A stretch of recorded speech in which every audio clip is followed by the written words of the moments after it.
Hors d'Allemagne, on connaît surtout les résistants des pays agressés par les nazis. Mais qui sait qu'en Allemagne, des jeunes se sont dressés contre le régime meurtrier de Hitler. Deux frères et sœurs, Hans et Sophie Scholl, ont grandi ici à Fortenberg. Ils ont fondé en juin 1942 le groupe de résistance La Rose Blanche. Ils voulaient éveiller la conscience des Allemands. Ils voulaient dénoncer les crimes du régime nazi et tout faire pour précipiter la chute du national-socialisme. Hans, Sophie et leur ami Christoph furent emprisonnés et exécutés en février 1943.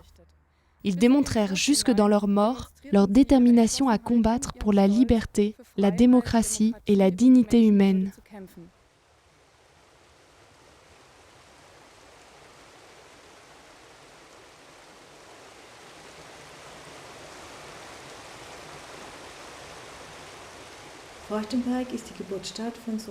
Sophie Scholl est née à Fortenberg. C'est ici qu'elle a grandi durant 10 années, qu'elle a fait ses premiers pas, qu'elle a eu ses amis, qu'elle a appris à parler et elle a apprécié la nature.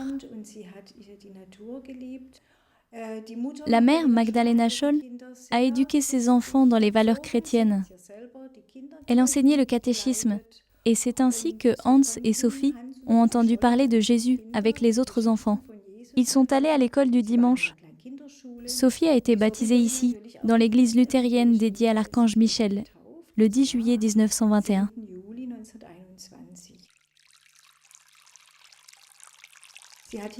Avec ses frères et sœurs, elle a vécu une très belle enfance, autour d'une belle nature, près de l'eau. L'eau était très importante pour elle, et un de ses derniers mots a été « Notre résistance fera des vagues ». C'est là que nous revenons auprès de cette eau, de ces vagues, de cet élément qui était si important pour elle. Le père était le maire du village. C'était un homme de devoir, plutôt sévère. La mère représentait la tendresse. En observant Hans et Sophie Scholl, nous retrouverons régulièrement ces deux éléments, la tendresse, le cœur. Mais la raison aussi joue un rôle dans leur vie. Le centre de leur vie est le dialogue autour de la table familiale. Ceci s'est prolongé jusque dans le travail du groupe de résistance. Là aussi, le dialogue a toujours joué un grand rôle. Jusqu'au bout, on peut constater que le dialogue était pour eux un style de vie.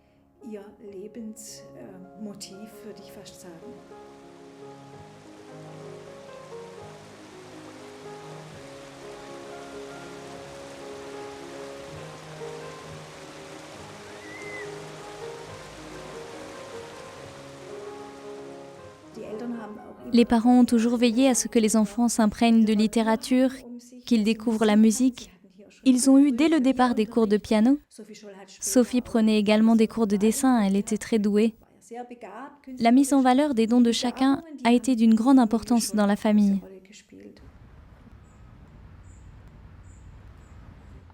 Lorsqu'Adolf Hitler sortit de prison en 1924 à Landsberg am Lech, personne ne pouvait deviner dans quelle désolation il plongerait des millions de personnes. En 1921, il fonda le Parti national-socialiste d'Allemagne, le NSDAP. Et en 1923, il essaie de faire un coup d'État. Il échoue et Hitler est emprisonné. C'est ici, dans la prison à Landsberg am Lech, qu'il peaufina son idéologie et écrivit son livre Mein Kampf. Cette idéologie eut de l'influence sur la vie d'un grand nombre de personnes, et notamment de la famille Scholl.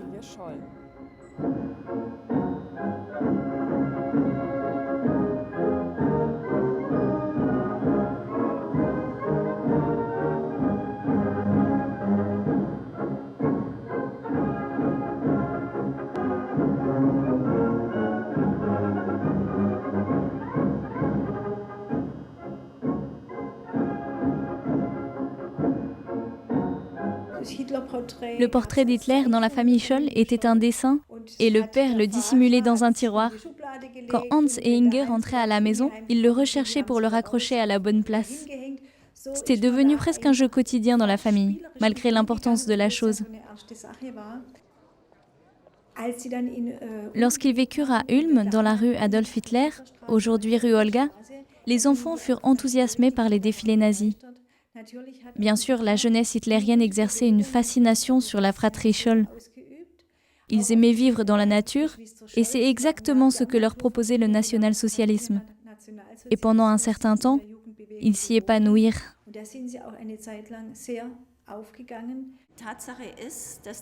La réalité témoigne qu'au début, les enfants Scholl ont participé à ces mouvements de la NSDAP avec enthousiasme. Je pense qu'il n'y avait pour autant aucune forme d'imprégnation religieuse. C'était la jeunesse qui pouvait parader, qui s'émancipait du lien parental. Ils furent entraînés dans le flot et ils ont ensuite assumé des postes de responsabilité, des postes de leadership. La mère était apolitique. Elle a laissé faire ses enfants. C'était probablement juste. D'ailleurs, qu'aurait-elle pu faire d'autre ? Le père n'a jamais interrompu le dialogue avec ses enfants. Le dialogue était capital. Les enfants étaient conviés à exprimer leurs opinions. Ils pouvaient dire ce qu'ils pensaient, même s'ils avaient des opinions différentes de leurs parents. Chez Hans Scholl, les premiers doutes s'insinuèrent certainement en 1935, lors du rassemblement du parti nazi à Nuremberg. Il prit conscience de l'impact que pouvait avoir un tel rassemblement de masse sur les jeunes.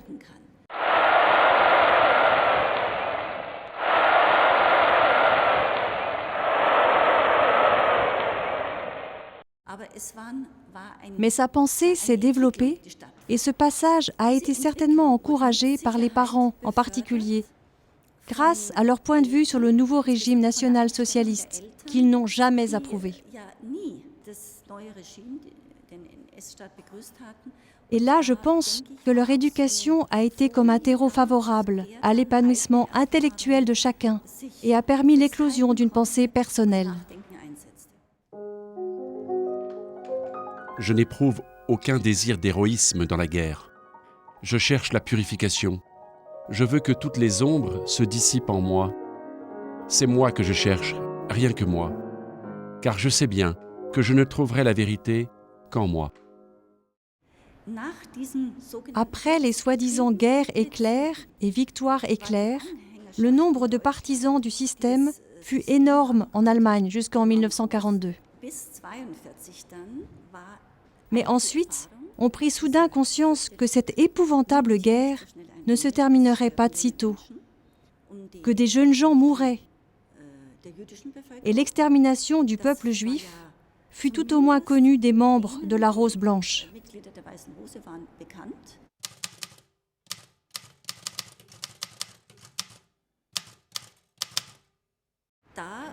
Je pense qu'il s'agit là d'un processus d'apprentissage qui conduisit avant tout à une opposition claire et radicale.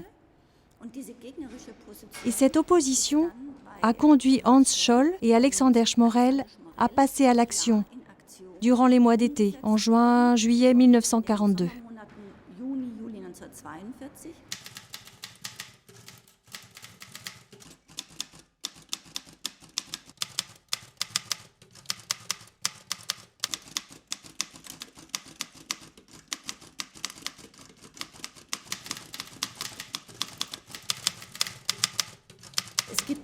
Il y a là, je trouve, cette parole mémorable de Willy Graf.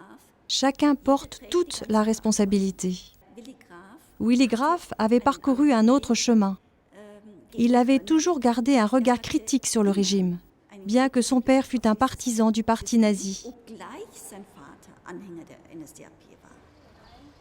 Aujourd'hui, c'est la jeunesse du monde entier qui visite les mémoriaux de la résistance allemande en Allemagne. Ils veulent connaître ces personnes courageuses. Nous avons rencontré un ancien membre de la section de la Rose Blanche de Ulm. Franz Josef Müller fut à l'époque responsable de l'approvisionnement en timbres et en enveloppes. Je connaissais quelques curés qui étaient tout le contraire des nazis, des moniteurs de la jeunesse hitlérienne. Ils avaient une bonne bibliothèque et après 5-6 années de lecture de toute la bibliothèque, mais aussi d'autres livres, je suis arrivé au point que j'ai compris que les nazis riment avec diable. et que s'ils arrivaient au pouvoir, nous serions pris dans leur tourbillon. Nous, les Allemands, qui avions la majorité en Allemagne, nous serions pris dans leur tourbillon. Ensuite, j'ai compris que nous devrions nous défendre, que nous ne souhaitions pas y laisser notre peau, car nous voulions vivre dans une Allemagne et une Europe libre. C'est ainsi que nous avons décidé de dupliquer les tracts de la Rose Blanche derrière l'orgue d'une église catholique. Là, on ne trouverait jamais de nazis. Nous, à 18 ans, on voyait plus loin qu'Adolf Hitler. On avait compris comment les choses allaient tourner. On s'est dit que si les nazis et les communistes ne disparaissaient pas, il n'y aurait jamais de liberté, c'est sûr. C'est ce que nous avons obtenu. Nous y avons contribué humblement avec nos tracts. Nous ne pouvions pas faire plus.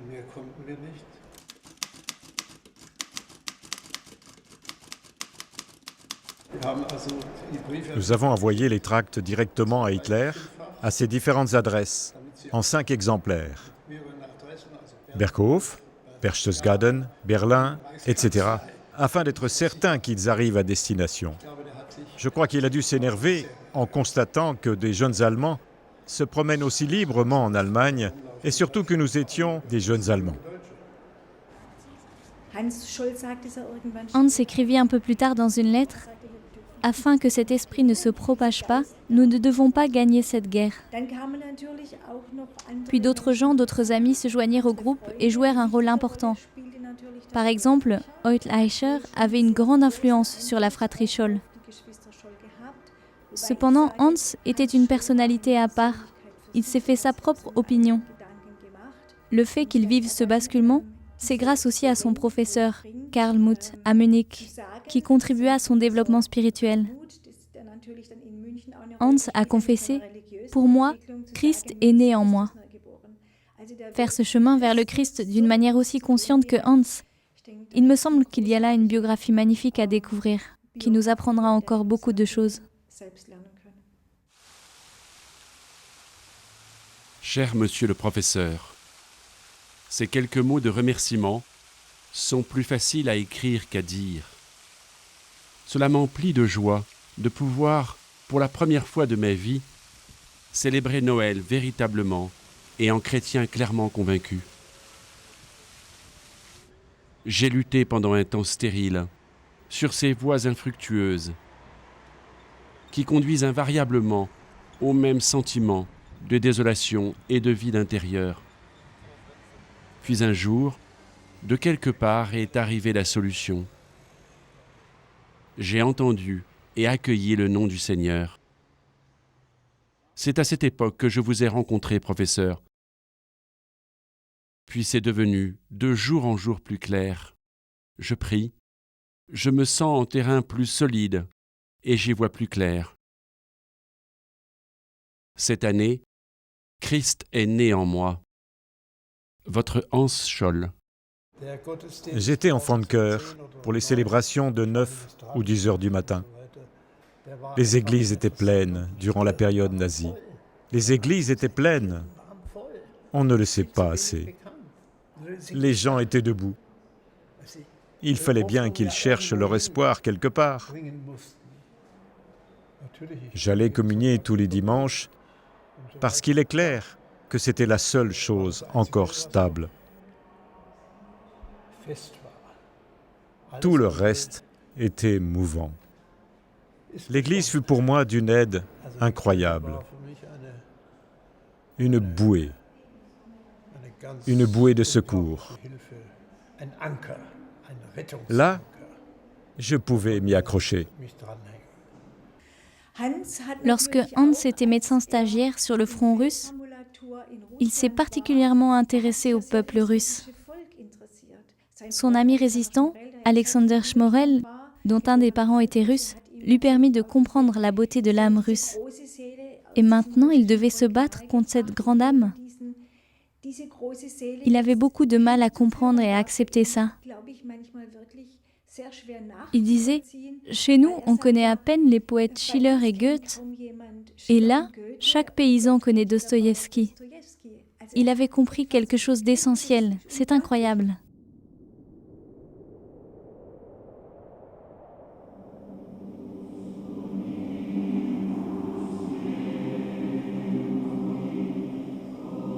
Ô Dieu d'amour, aide-moi à triompher de mes doutes. Oui, je vois la création, qui est ton œuvre et qui est bonne. Mais je vois aussi l'œuvre des hommes, notre œuvre, qui est cruelle, qu'on appelle destruction et désespoir, et qui afflige toujours l'innocent. Épargne tes enfants. Combien de temps doivent-ils encore souffrir ? Pourquoi la souffrance est-elle si injustement infligée ? Quand la tempête emportera-t-elle toutes ces impies qui souillent ton image ?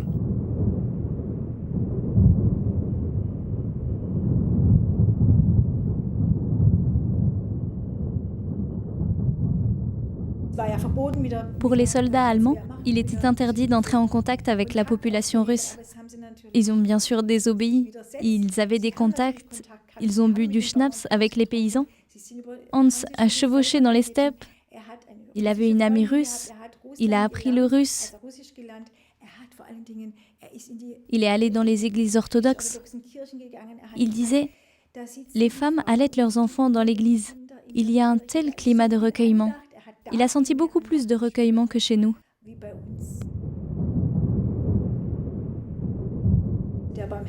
Le Dieu proche, le Dieu de miséricorde, s'est révélé aux enfants par le biais de leur mère. Il est devenu leur pilier. Comme Jacob s'est battu avec l'ange, on peut dire de Sophie qu'elle s'est battue souvent avec Dieu. Lorsqu'elle se portait vraiment mal au service obligatoire du travail, à Krahon-Wissen, Dieu redevenait son refuge. C'était la première fois qu'elle quittait le foyer parental. Elle rechignait à faire ce travail. Elle ne se sentait absolument pas à l'aise. Et tandis que ses compagnes étaient des partisanes convaincues du nazisme, Sophie lisait clandestinement Saint-Augustin. Elle se battait contre Dieu, mais il était en même temps son refuge. Je suis si faible. Pour m'abandonner à sa volonté, je ne peux renoncer à ma volonté personnelle, dont je sais pertinemment qu'elle est irréfléchie et égoïste.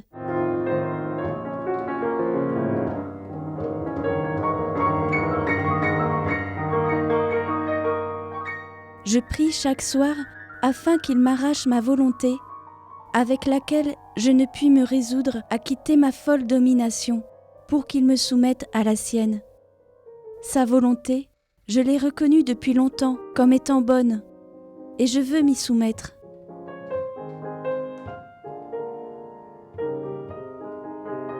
J'implore un cœur compatissant, car comment aimerais-je autrement ?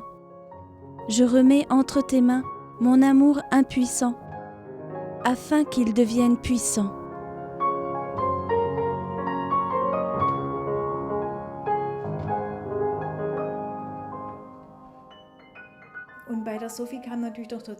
Sophie s'était liée d'amitié avec Fritz Harnagel, un officier convaincu de la Wehrmacht et bien plus âgé qu'elle.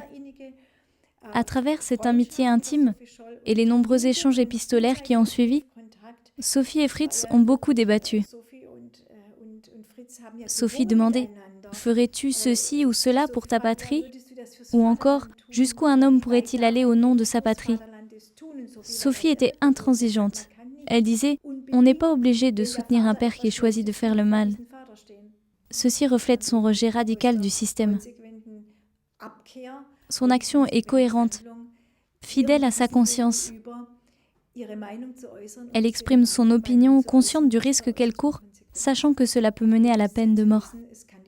Ils voulaient bien sûr tous vivre, c'étaient des jeunes qui aimaient la vie. Ce qui est intéressant, c'est de voir comment ces jeunes sont parvenus à se fournir le matériel nécessaire à la réalisation de tracts. Ce n'était pas évident d'accéder à tout ce matériel dans l'Allemagne nazie à partir de 1939, après le début de la guerre. Papier, encre, sans parler des appareils, la machine à écrire, et encore plus dangereux, la duplicopieuse Ronéo. Ces machines étaient bien sûr soit strictement interdites, soit sous la stricte surveillance de la police secrète d'État. On sait d'où venait la machine à écrire. Et on sait aussi que ces machines à écrire n'étaient pas sur les listes du matériel répertorié par la Gestapo. C'était donc, pour cette époque-là, une machine propre, comme on dit aujourd'hui, qui n'était pas connue de la Gestapo.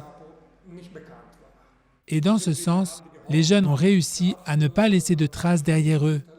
Bien sûr, la Gestapo était au courant qu'un grand nombre de feuilles de papier avaient été achetées, mais elle n'était pas en mesure de suivre une trace quelconque pour remonter à l'origine.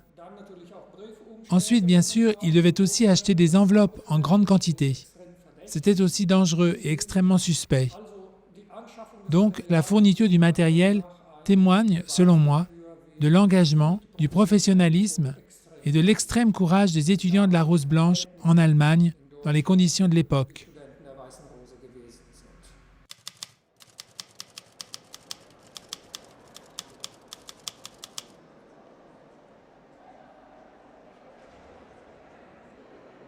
Hans et Sophie Scholl distribuent le 6e tract de la Rose Blanche le 18 février 1943 à l'université de Munich. En propulsant une pile de tracts par-dessus la balustrade de l'escalier, Sophie est repérée par le gardien. Hans et Sophie sont arrêtés et emprisonnés. Hans tente d'avaler une note manuscrite de Christoph Probst, qui était dans sa poche. La Gestapo l'en empêche violemment. Christoph est donc arrêté à son tour. Hans, Sophie et Christoph sont condamnés à mort le 22 février pour haute trahison et complicité avec l'ennemi. L'aumônier luthérien de la prison visita Hans dans l'antichambre de la mort. Ils prièrent le psaume 90. « Seigneur, tu es notre refuge d'âge en âge. Avant que les montagnes ne soient nées et que tu aies créé la terre et le monde, d'éternité en éternité, toi, tu es Dieu. » Ensuite, ils prirent l'hymne à l'amour de l'apôtre Paul. Maintenant demeure la foi, l'espérance et l'amour. C'est 3 choses, mais la plus grande, c'est l'amour. Ensuite, l'aumônier rejoignit Sophie. Ils célébrèrent la Sainte Seine. Sophie demanda au pasteur de saluer une dernière fois son frère. Quant à Christophe, il demanda le baptême. La sentence fut exécutée le jour même.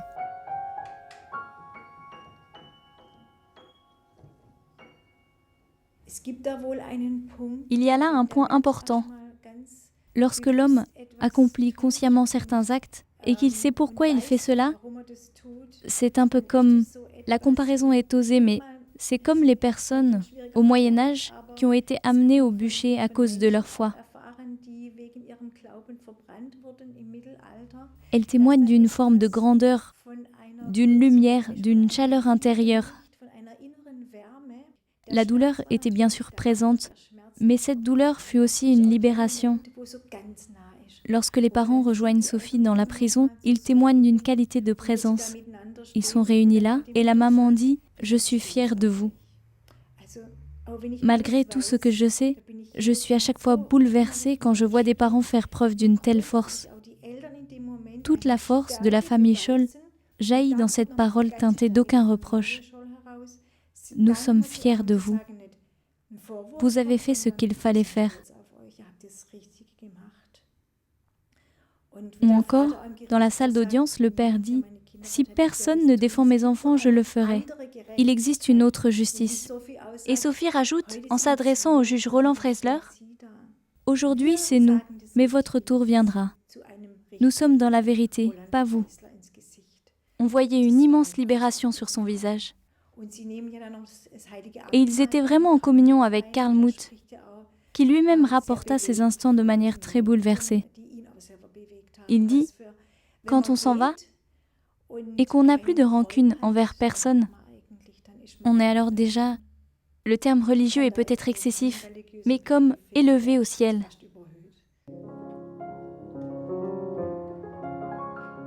Deux jours avant son arrestation, Sophie écrivit à son amie Lisa Rempis.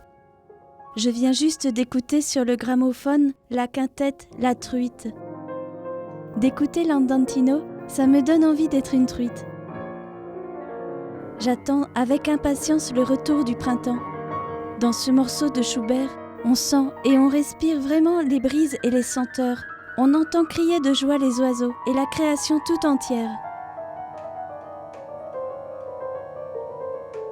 Et la répétition du thème au piano, telle l'eau fraîche, pure, étincelante. Quel enchantement! Donne-moi de tes nouvelles, de tout cœur, ta Sophie.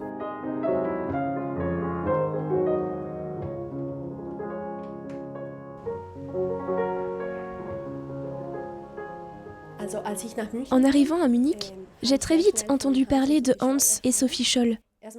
En signe de gratitude, un mémorial a été construit devant l'université et chaque jour, on y trouve une nouvelle rose blanche. J'ai également habité dans la même rue que Hans et Sophie Scholl. Je crois que les membres de la Rose Blanche ont une importance toute particulière aujourd'hui. C'est capital de prendre conscience qu'il ne faut pas forcément être comme tout le monde. Nous devons avoir nos opinions personnelles. Nous devons nous remettre en question et penser par nous-mêmes. Réfléchir à ce qu'on lit à droite et à gauche. Toutes les informations qui nous inondent dans le monde d'aujourd'hui ne nous conduisent pas forcément à penser par nous-mêmes.